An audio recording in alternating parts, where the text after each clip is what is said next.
दोस्तों, हम एक कुएं में खड़े हैं। यह कुआं है, बावड़ी है, और यह एक पुरातात्विक विशेषांक है। निषाद राज, गुहराज निषाद, जिनके यहां भगवान राम ने माता जानकी और लक्ष्मण के साथ एक रात विश्राम किया था, और यहीं से सुरसर को पार करते हुए वह चले गए थे भारद्वाज मुनि के आश्रम। तत्पश्चात चित्रकूट में उनका जाना हुआ था। और इस कुएं और बावड़ी के दूसरे भाग को मैं दिखा रहा हूं। गंगा से पानी आता था, निर्मल पानी, और छन करके सुरंगों के माध्यम से इस बावड़ी से, एक बावड़ी से आकर के दूसरी बावड़ी में, दूसरी से तीसरी में, तीसरी से चौथी में, चौथी से पांचवी में, और पांचवी से फिर गंगा में। क्या था उनका, किस तरह की परिकल्पना थी। यह सीढ़ियों को आप देख रहे हैं, यह पुराने ईंट लगे हुए हैं, और यह जिसमें हम आपको दिखा रहे हैं, यह इसमें पानी भरा होता था। पूर्व प्रधानमंत्री, दिवंगत प्रधानमंत्री स्वर्गीय इंदिरा गांधी जी के जमाने में इसकी खुदाई की गई थी।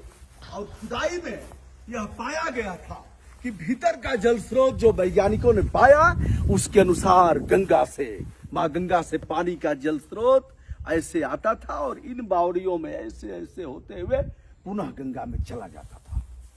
हमारे साथ है आर्य शेखर साहब।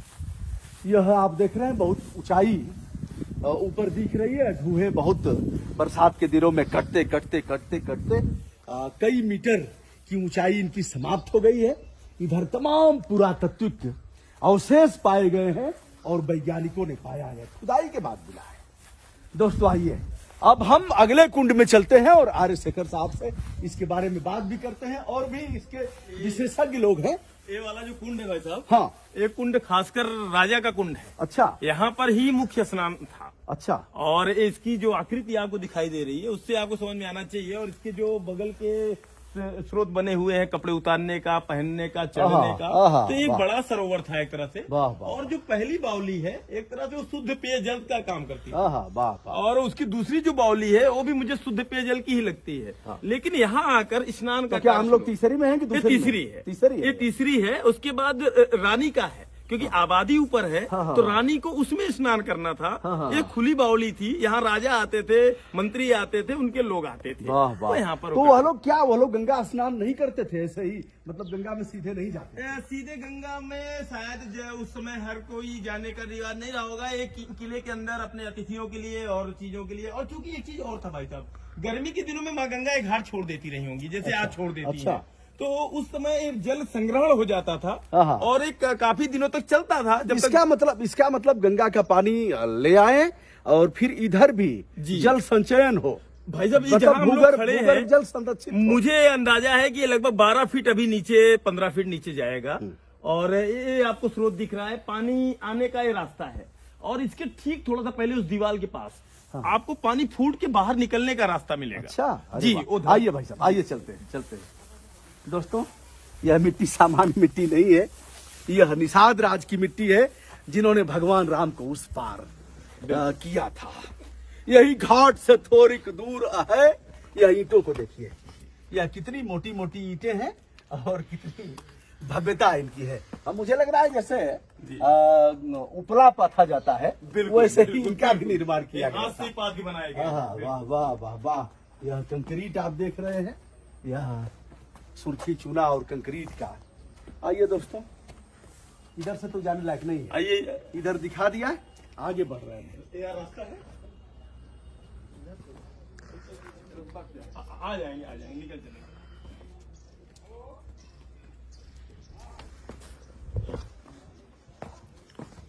इधर आने का तो नहीं है आपके लिए। चलिए हम और आगे तक दिखा देते हैं। इसके नीचे से ही एक सुरंग है पूरी।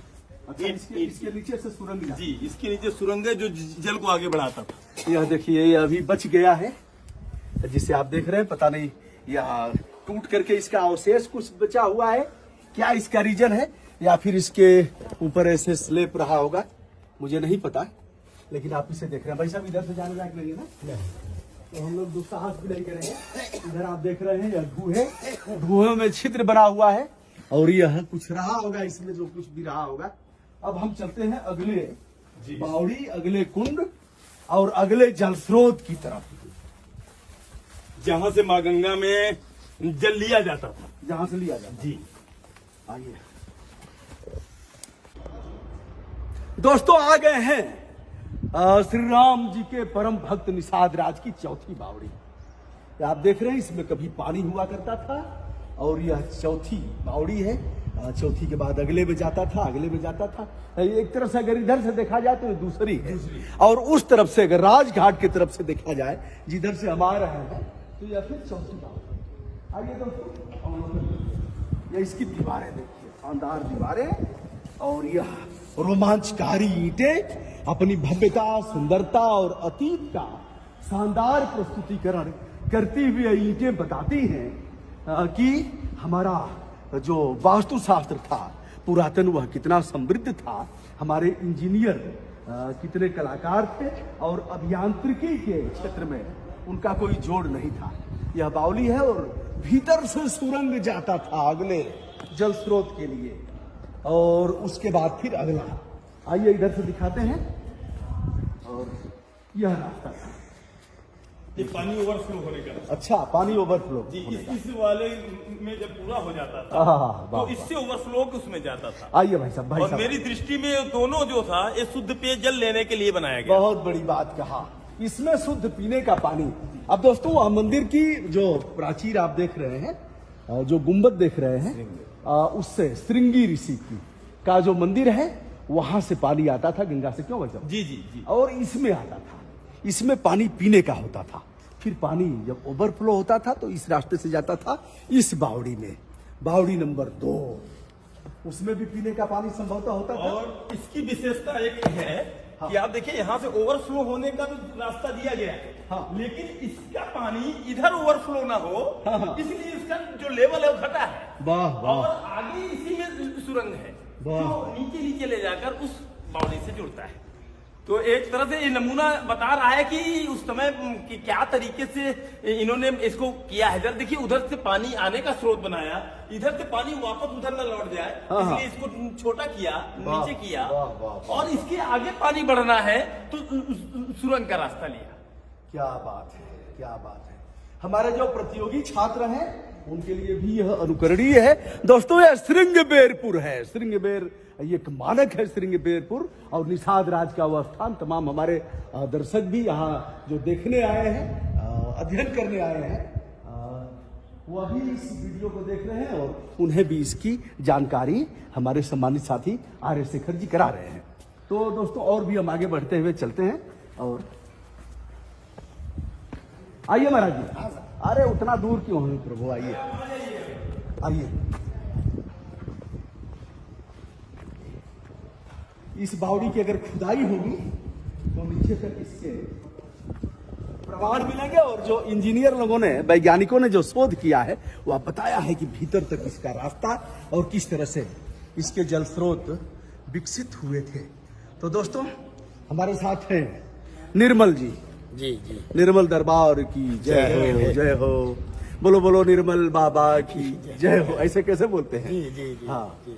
तो यह निषाद राज। निषाद राज। निषाद राज कौन थे साहब? निषाद राज हमारे यहाँ के राजा थे। राजा थे जी। अच्छा, नदियों के मालिक थे। नदियों के मालिक थे, गंगा के सेवक थे। गंगा के सेवक। और चक्रवर्ती सम्राट सम्राट दशरथ जी के मित्र थे। मित्र थे। आ जाइए इधर, आइए आइए आइए। हाँ, तो निषाद राज का कोई उस समय का याद है, कोई दोहा चौपाई निषाद राज का? जी जी जी। हाँ। निषाद राज का जो है मांगी, ये जो हमारा जो दिया है, मांगी, तो हमारे मुरारी बापू जी आए थे, तो एक ही चौपाई पे उन्होंने 8 दिन यही कथा कहा था। अच्छा।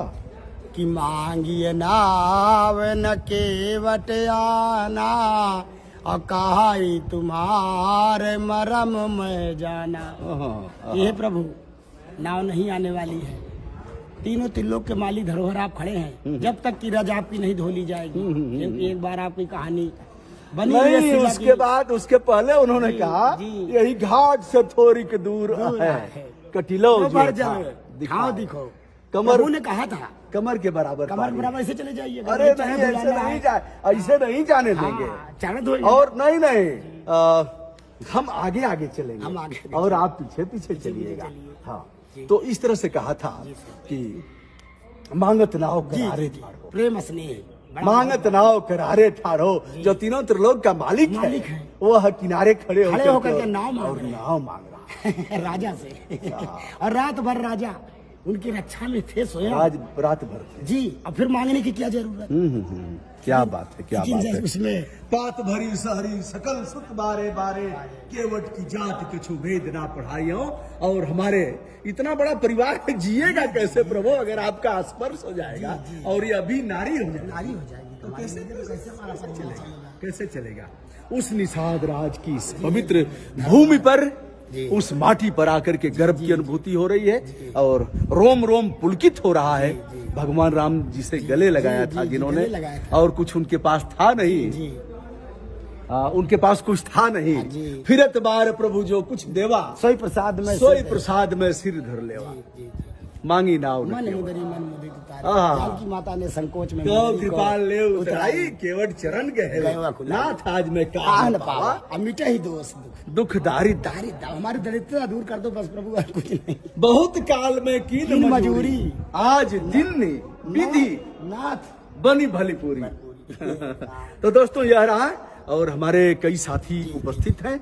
इधर गंगा जो मैंने दिखाया है ऊपर दिख रहा है, और यह कौन सा घाट है? श्रृंगबेरपुर घाट से गंगा माँ का जल आता था सुरंगों के माध्यम से, और विभिन्न बावड़ियों और कुओं से होते हुए पहुंच जाता था राजघाट।